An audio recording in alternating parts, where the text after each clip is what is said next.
जय हिंद दोस्तों, कैसे हैं आप सब। आप सभी का स्वागत है नालंदा यूनिवर्स 77 पर। दोस्तों, आपके अपने इस यूट्यूब चैनल पर इस वक्त यूपीएसआई 2024 यानी कि उत्तर प्रदेश सब इंस्पेक्टर 2024 का प्रैक्टिस सेट स्टार्ट हो गया है। दोस्तों, आपको इस यूट्यूब चैनल पर यूपीएसआई 2024 से संबंधित हर एक सब्जेक्ट, हर एक टॉपिक से संबंधित प्रैक्टिस सेट देखने को मिल जाएगा। दोस्तों, हमारा छोटा सा कोशिश है आप सभी के लिए कि यूपीएसआई से संबंधित बढ़िया से बढ़िया प्रैक्टिस सेट लाया जाए। तो दोस्तों, जाइए इस यूट्यूब चैनल पर और प्रैक्टिस सेट का लाभ उठाइए। जय हिंद, जय भारत। जय हिंद दोस्तों, स्वागत है आप सभी का नालंदा यूनिवर्स 77 पर।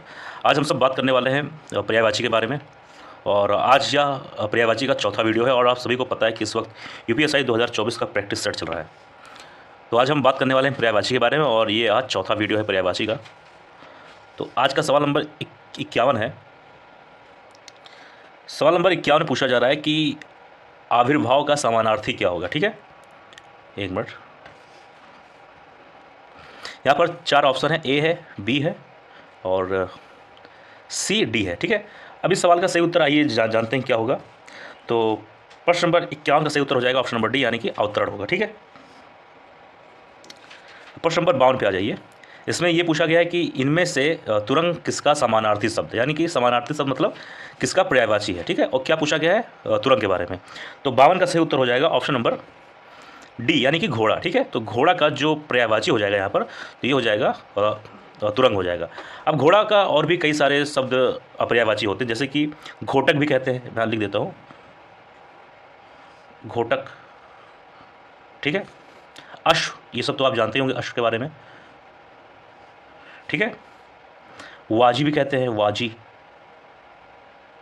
तो ये सब शब्द जो है ये घोड़े के पर्यायवाची है। अगला शब्द है, माफ करिए, अगला सवाल है प्रश्न नंबर 53। इसको थोड़ा जूम कर लिया जाए। प्रश्न नंबर 53 में कहा गया कि घोटक का पर्यायवाची शब्द क्या होगा। ठीक है, घोटक का बारे में पूछा गया है, अभी हम लोगों ने बात किया।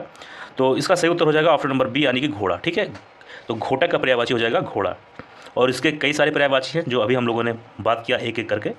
ठीक है, एक शब्द और जान लीजिए घोड़े के पर्यायवाची के बारे में, इसको हम कहेंगे सेंधव। ठीक है,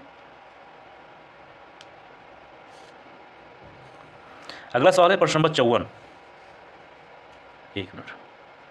प्रश्न नंबर 54 में कहा गया है कि बाजी किसका पर्यायवाची है। ठीक है, अब प्रश्न नंबर 54 का सही उत्तर हो जाएगा घोड़ा।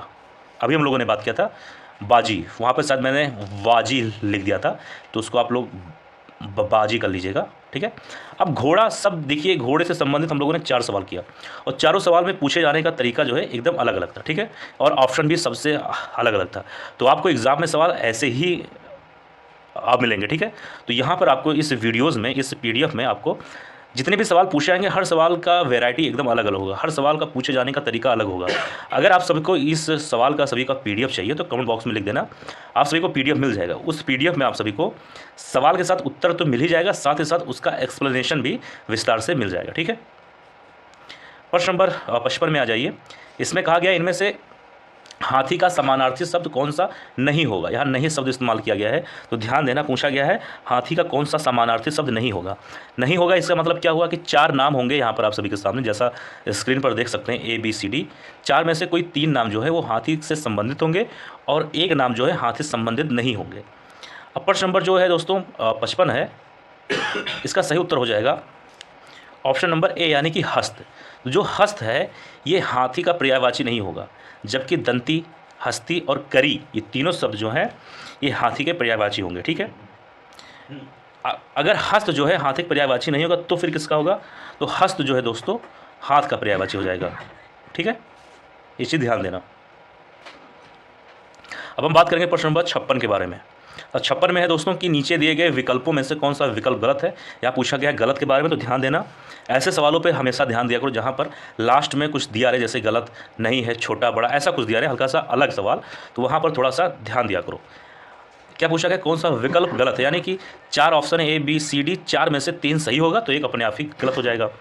अब 56 का सही उत्तर की बात करें तो मतलब उत्तर की बात करें तो हो जाएगा डी में है बादल का पर्यायवाची। यहाँ पर दिया गया है मेघा, माफ़ करिए मेघा नहीं, मेघ, वायु और समीर। अब आप लोग खुद दिमाग लगाओ कि बादल का पर्यायवाची में वायु कहाँ से आ जाएगा और समीर कहाँ से आ जाएगा, तो जाहिर सी बात है ये जो है गलत अपने आप ही हो जाएगा। ठीक है, इसका मतलब ABC ये तीनों जो है पॉइंट अपने आप में सही है।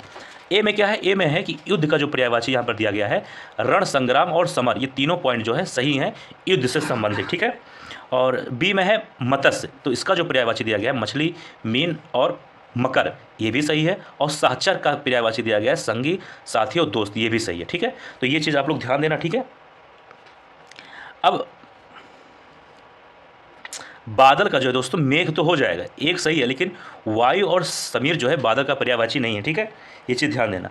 तो वायु और समीर किस चीज़ का पर्यायवाची, ये तो जान लो कम से कम, कभी भी पूछा जा सकता है। तो वायु और समीर जो है दोस्तों, ये हवा का पर्यायवाची है, पर्यायवाची कह सकते हो या फिर असमानार्थी शब्द कह सकते हो, बात एक ही है। प्रश्न नंबर 57 है, इसमें कहा गया है दिए गए विकल्पों में से उत्कंठा के समानार्थी शब्द कौन से हैं, ठीक है। उत्कंठा के बारे में पूछा गया है, तो 57 का सही उत्तर हो जाएगा ऑप्शन नंबर ए, यानी कि उत्सुकता और अभिलाषा, ठीक, ये चीज़ ध्यान देना, इंपॉर्टेंट सवाल था।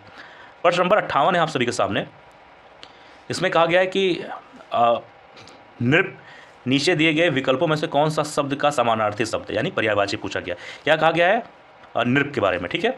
तो 58 का सही उत्तर हो जाएगा ऑप्शन नंबर सी, सी यानी कि ये वाला भूप और महीप, ये ध्यान देना, सी ऑप्शन यहाँ होना चाहिए था और ए यहाँ होना चाहिए था, लेकिन जैसा मैं आप सभी से अपने वीडियोस में बता चुका हूँ कि पीडीएफ बनाते वक्त थोड़ा सा ऑप्शन ऊपर नीचे हो गया, जो लिखा है यहाँ पर सारे पॉइंट वो सब सही हैं, लेकिन कोई पॉइंट ऊपर होना चाहिए था, कोई नीचे, बस यही फ़र्क है, बाकी सब सही लिखा। तो मैं जो उत्तर है मैं वो सब बोल दूंगा, इस चीज़ के लिए आपको घबराना नहीं है।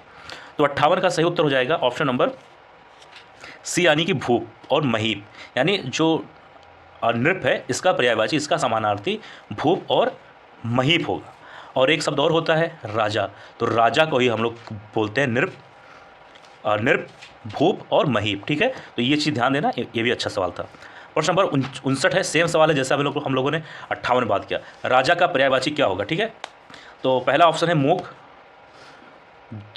बी में है नृप, सी में है प्रजा और डी में है इनमें से कोई नहीं। तो ये तो होगा नहीं, जाहिर सी बात है, बी वाला अभी हम लोगों ने बात किया, तो बी उत्तर हो जाएगा, ठीक है। और भी कई सारे इसके पर्यायवाची जैसे हम लोगों ने बात किया, राजा, नृप, महीप, भूप, ठीक है, भूपति भी बोलते हैं, नरपति भी बोलते हैं, नरेश भी बोलते हैं, भोपाल भी बोलते हैं और नरेंद्र भी बोलते हैं। तो ये सब जो है सब राजा के पर्यायवाची है, ठीक है। मैं यहाँ लिख देता हूँ, भूपति भी बोलते हैं, चीज़ ध्यान देना, भूपति भी बोलते हैं, ठीक है, नरेंद्र भी बोलते हैं, नरेश भी बोलते हैं और नरपत भी बोलते हैं, ध्यान देना, नरपत, ठीक है। अगला सवाल है, सवाल नंबर 60 है, आप सभी के सामने दिख रहा होगा। 60 में पूछा गया है कि दिए गए विकल्पों में से मंतव्य का समानार्थी शब्द क्या होगा, ठीक है। तो 60 का सही उत्तर हो जाएगा ऑप्शन नंबर बी, यानी कि सम्मति, ठीक है दोस्तों। और कुमत और सुमित जो है दोस्तों, ये आपस के विलोम शब्द हैं। तो कभी ये पूछा जाए एग्जाम में कि सुमित का विलोम क्या होगा, तो इसका हो जाएगा कुमत हो जाएगा, और मंतव्य का समानार्थी हो जाएगा समित, ठीक है दोस्तों। बात करेंगे प्रश्न नंबर 61 के बारे में। इसमें ये पूछा गया है कि दिए गए विकल्पों में से सखा का समानार्थी शब्द क्या होगा। अब 61 का जो सही उत्तर हो जाएगा वो है ऑप्शन नंबर ए, यानी कि मित्र, ठीक है। तो सखा का समानार्थी हो जाएगा मित्र, ये काफ़ी आसान सवाल था, ठीक है। जैसे इसके मित्र भी होते हैं, दोस्त भी होते हैं, सहचर भी बोल सकते हैं उनको, ठीक है, और सुहृद भी बोल सकते हैं, ठीक है। अगला सवाल है, सवाल नंबर 62 है। इसमें कहा गया दिए गए विकल्पों में से मनोहर का समानार्थी शब्द क्या होगा। तो 62 का सही उत्तर हो जाएगा ऑप्शन नंबर डी, डी यानी कि सुहावना, ठीक है। तो इसका सही उत्तर हो जाएगा सुहावना। और रोचक एवं दिलचस्प जो है, रोचक एवं दिलचस्प, ये भी जो है मनोहर के समानार्थी हैं। लेकिन अब आप लोग ये दिमाग लगा रहे होंगे, तो ये रोचक और दिलचस्प को हमने क्यों नहीं चुना, सुहावना को ही क्यों चुना। क्योंकि दोस्तों देखिए, अगर ये तीनों नाम आ जाए तो सुहावना को पहले आप लोग जरूर चुनें, क्योंकि ये इसके एकदम मतलब कह सकते हो कि सटीक समानार्थी शब्द में से एक है, ठीक है। अगर ये शब्द ना रहे तो आप इन दोनों में से किसी एक को चुन सकते हो, ठीक। अब प्रश्न नंबर 63 के बारे में, इसमें कहा गया है कि दिए गए विकल्पों में से सही चयन कर रिक्त स्थान को भरना है, आपको पूर्ण करना है। देखिए यहाँ पर लिखा हुआ है प्रवृत्त, ठीक है, फिर इसके आगे खाली स्थान है, फिर लिखा है का पर्याय है, जो यहाँ होना चाहिए, जो यहाँ लिखा ना का पर्याय है, इसको यहाँ होना चाहिए था, थोड़ा सा वो अब प्रिंटिंग का वो हो गया है। तो यहाँ पे क्या लिखा है, दिए गए विकल्पों में से सही का चयन कर रिक्त स्थान को आपको अपूर्ण करना है, ठीक है। तो यहाँ पर आपके लिखा हुआ है अपरवृत्त और फिर डैश है, फिर लिखा है का पर्याय है। तो यहाँ पर बताना है कि परवृत्त का पर्यायवाची क्या होगा, ठीक है। तो प्रश्न नंबर 63 का सही उत्तर हो जाएगा, पहले आप लोग ऑप्शन देख लीजिए। इसका सही उत्तर हो जाएगा ऑप्शन नंबर ए, यानी कि कोयल, ठीक है। इसके और भी कई सारे पर्यायवाची होते हैं, जैसे कि कोकिल, कोयल तो हो ही जाएगा, और अब पिक होता है एक शब्द, और एक शब्द होता है वसंत दूत, ठीक है, और एक होता है वन प्रिय। मैं यहाँ लिख देता हूँ, एक शब्द होता है पिक, वसंत नहीं, बसंत दूत, बसंत दूत, ठीक है, वन प्रिय। ये सारे शब्द जो हैं कोयल के पर्यायवाची हैं। और कोयल का एक पर्यायवाची शब्द और क्या है, परवृत्त, ठीक है। तो दोस्तों यह था आज का वीडियो। मुझे उम्मीद है वीडियो पसंद आया होगा। किसी सवाल में कोई डाउट हो, कोई चीज़ ना समझ में आए, जरूर कमेंट बॉक्स में लिख देना। मिलेंगे किसी और वीडियो में। जय हिंद, जय भारत। अगर आपको पीडीएफ चाहिए तो जरूर कमेंट बॉक्स में लिख देना, पीडीएफ मिल जाएगा आप सभी को।